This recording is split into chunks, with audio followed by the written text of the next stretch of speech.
Os Leopard 1A5 da Ucrânia mudaram totalmente desde que a Alemanha os enviou. Antes vistos como relíquias obsoletas da Guerra Fria, agora se tornaram algo inesperado e eficaz.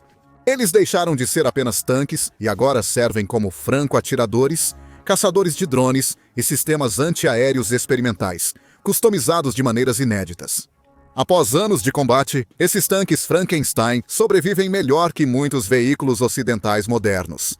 Os Leopard 1A da Ucrânia deixaram de ser tanques tradicionais e foram totalmente transformados. Atuam como atiradores blindados, com precisão além do alcance visual dos tanques, plataformas experimentais para caçar drones, testar torres automatizadas e possíveis sistemas de armas antiaéreas.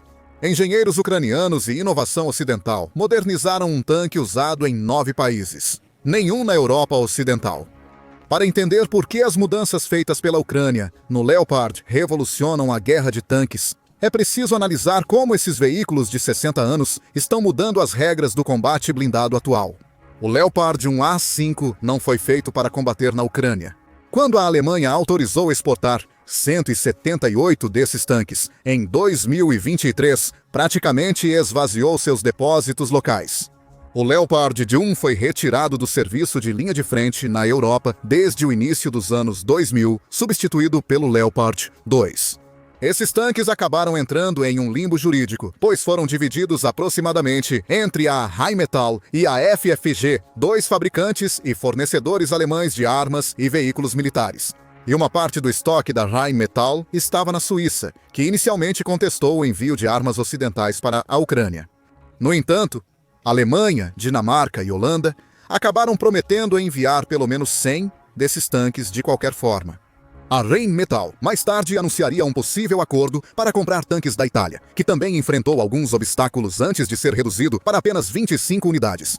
Os primeiros tanques Leopard foram entregues apenas 19 meses depois, em setembro de 2024. Apresentando um visual atualizado após atrasos para garantir que os equipamentos armazenados estavam realmente em condições de funcionamento. No entanto, poucos meses após a chegada, esses tanques começaram a superar consistentemente as expectativas contra as forças russas, enquanto sofriam perdas menores do que o previsto. Dos 103 tanques em serviço em agosto de 2025, 21 foram atingidos, destruídos ou abandonados. De acordo com o 58º Batalhão Separado de Reparos e Restauração da Ucrânia, que lida com veículos blindados danificados, essas perdas são aceitáveis.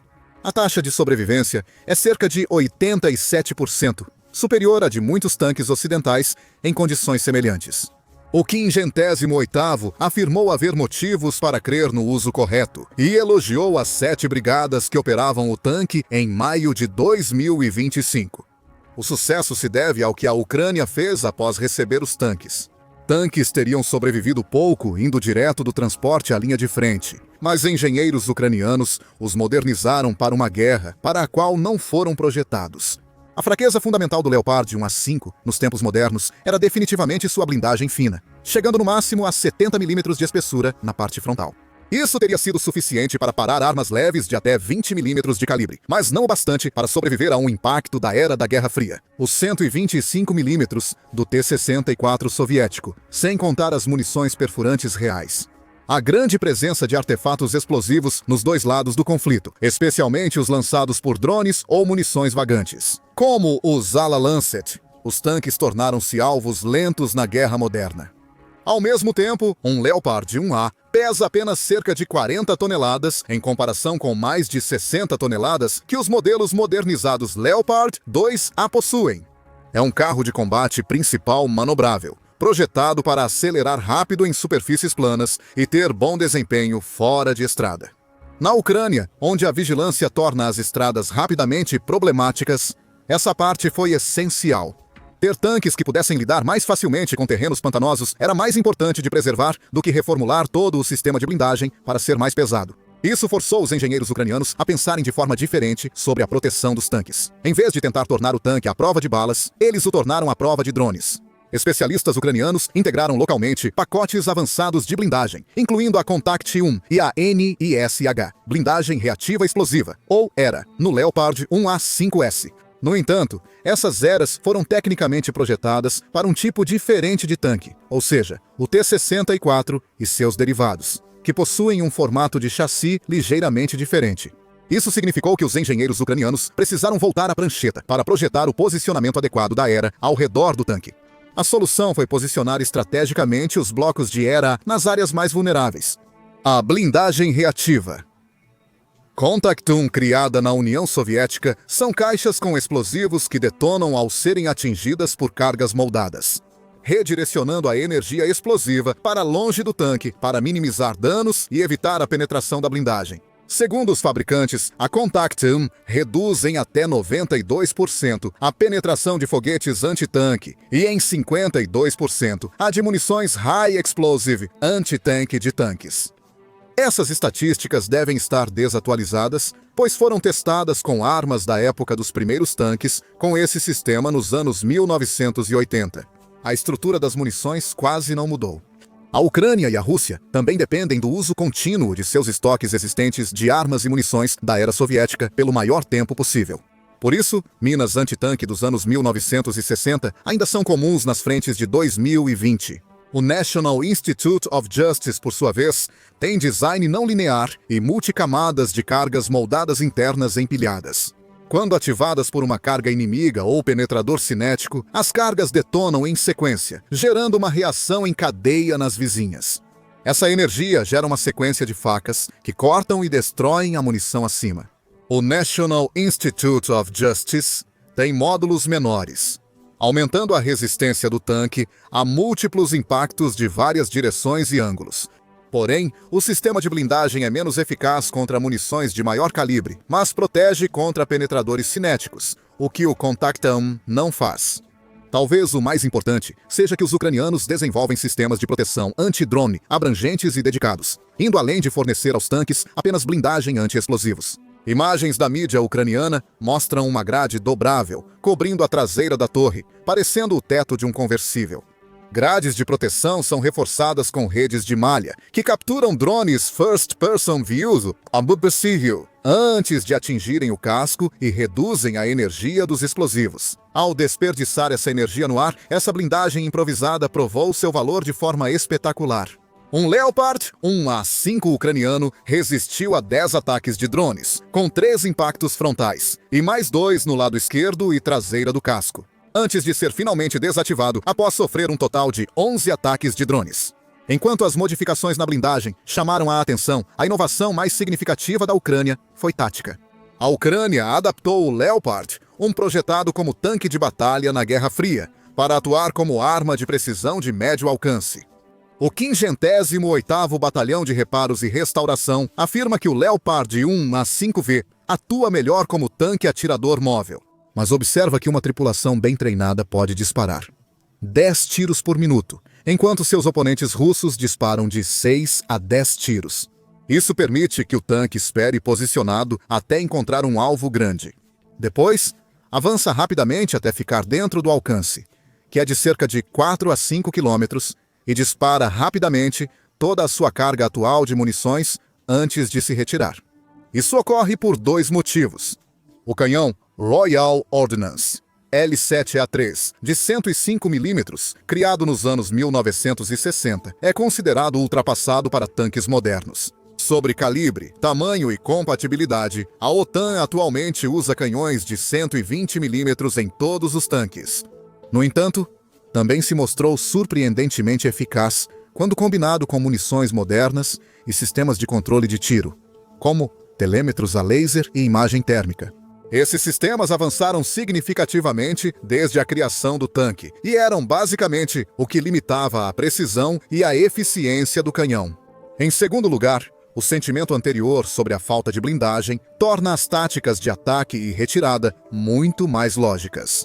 Sem blindagem, para se proteger de ataques de artilharia, um dos principais pontos fortes da Rússia, que produz mais munições que toda a OTAN, anunciar um ataque prolongado seria quase suicídio, segundo o secretário-geral da OTAN, Mark Rutte.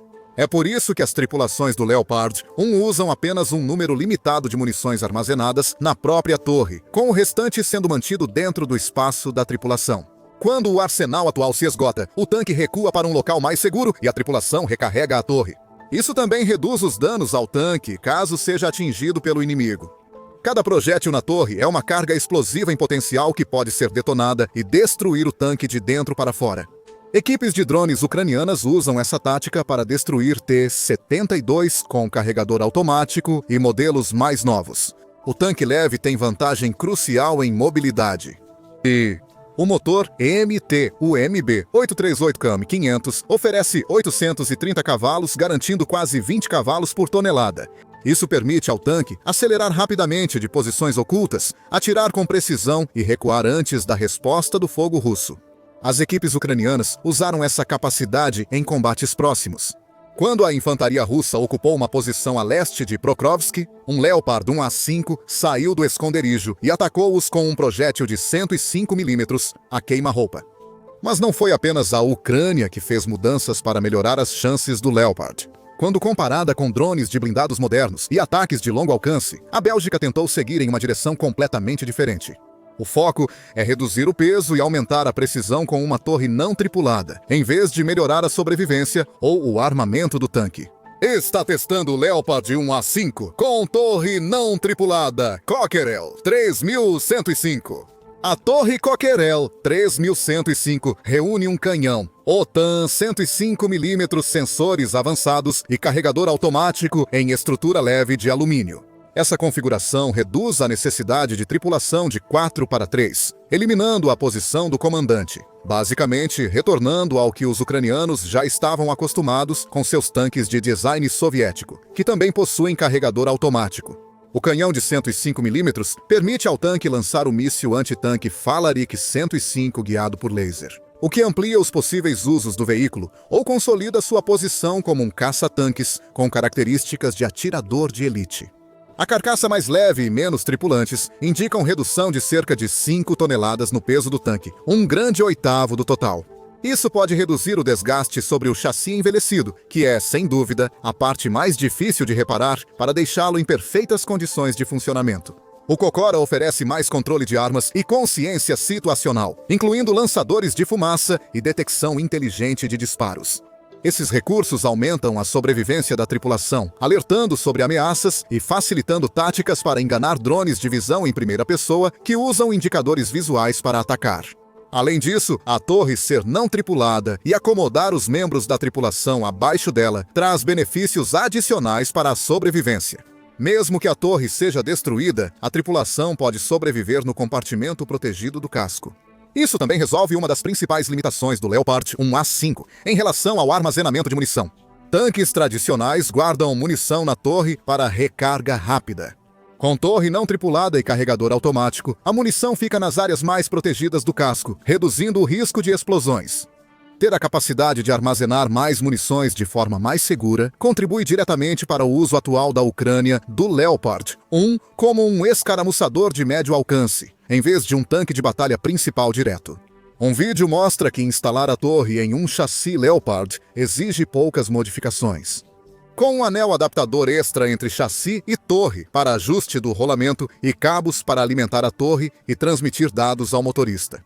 O anel adaptador pode ser alvo de drones inimigos, pois separa a torre do chassi. No entanto, considerando que o próprio tanque não foi projetado para resistir a impactos significativos de munições antitanque dedicadas, isso acaba não sendo um grande problema. Se a Ucrânia usar como fez com os Leopard, terá. Claro, a modificação belga ainda está passando por testes, mas seu possível envio para a Ucrânia pode ser o teste de campo. Isso afeta se tanques antigos como o Leopard 1 ainda são úteis na guerra moderna, ou se funcionam por tempo limitado e exigem as mesmas modificações táticas. Talvez a evolução mais estranha do programa Leopard da Ucrânia envolva converter o chassi do tanque em plataformas antiaéreas dedicadas. A Rheinmetall da Alemanha criou o sistema de defesa aérea Skyranger 35. O Skyranger 35 tem 35mm em torre não tripulada, podendo carregar até 252 munições segundo o fabricante. O canhão automático precisa alcançar alvos aéreos a até 25 milhas. Se isso soa familiar, é porque lembra o canhão antiaéreo autopropulsado Gepard alemão, que por sua vez era derivado do chassi do Leopard 1, para permitir que ele acompanhe a formação principal dos tanques. Esse sistema atende à necessidade desesperada da Ucrânia por defesa aérea móvel contra enxames de drones russos. Sistemas como o Patriot são eficazes contra mísseis balísticos caros, mas economicamente ineficientes contra drones baratos, mesmo os avançados como o Shahed 136. A combinação de um Skyranger 35 em um chassi de Leopard 1 oferece a capacidade de acompanhar as forças ucranianas em avanço, enquanto fornece uma capacidade dedicada de combate a drones. A torre aceita sistemas de defesa aérea de curto alcance, como lançadores duplos de mísseis FIM-92, Stinger ou Mistral, ampliando o uso do sistema. Esses são notáveis, pois já são usados pela Ucrânia em outros sistemas antiaéreos, estando disponíveis caso o sistema seja implantado. No entanto, apesar da apresentação do sistema em junho de 2024, não houve atualizações públicas confirmadas sobre o sistema ou seu possível uso na Ucrânia.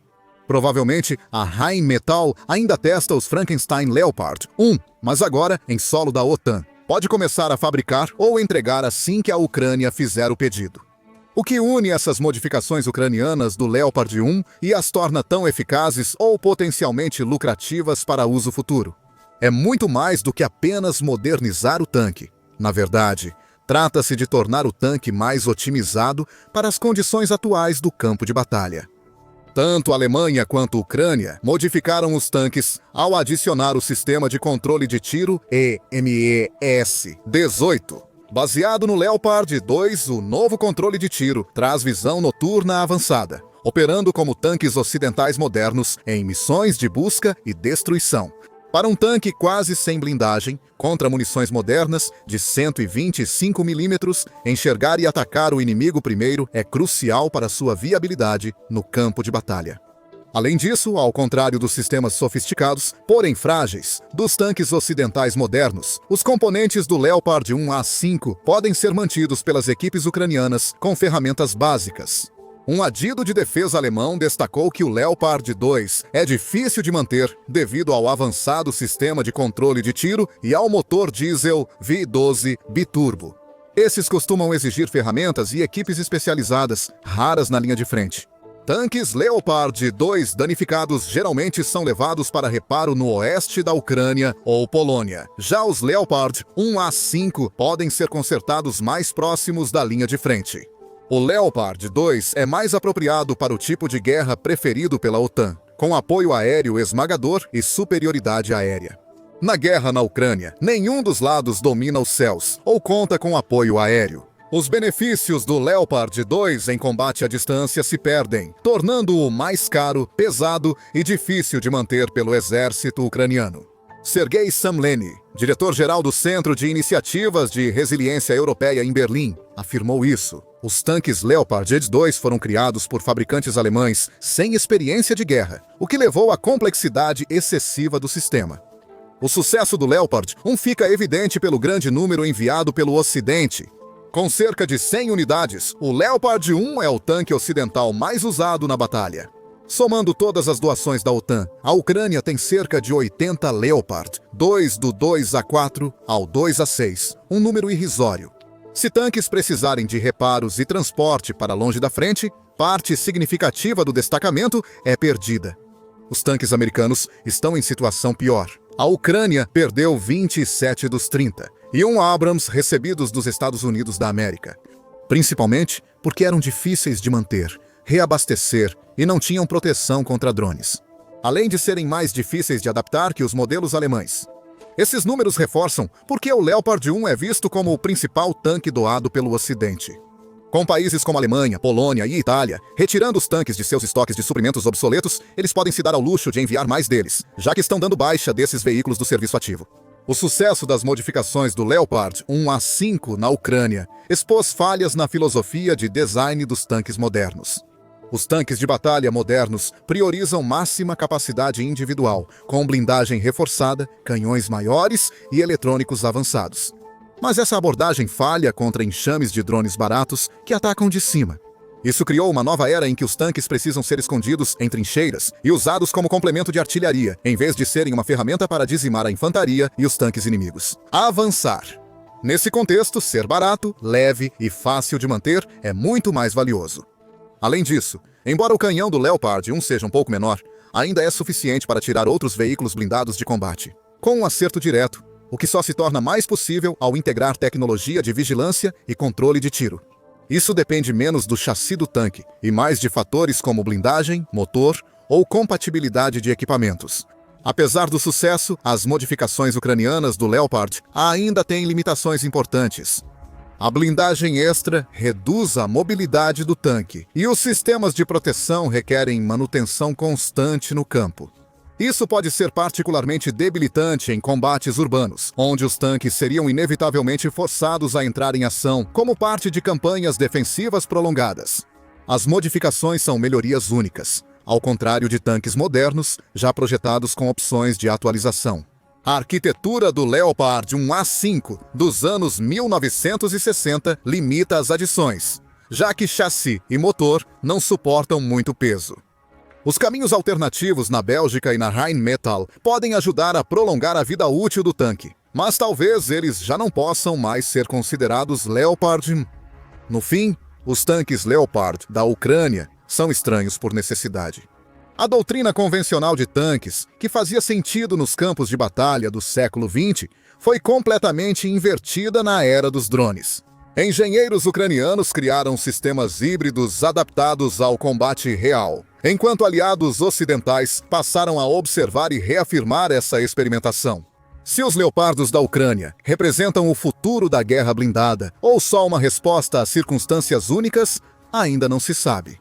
O sucesso deles mostra como a Ucrânia sobreviveu a uma guerra de mais de 3 anos e meio, quando todos pensavam que duraria pouco. Obrigado por assistir. Se quiser saber mais sobre o desempenho dos tanques ocidentais na Ucrânia, veja este vídeo.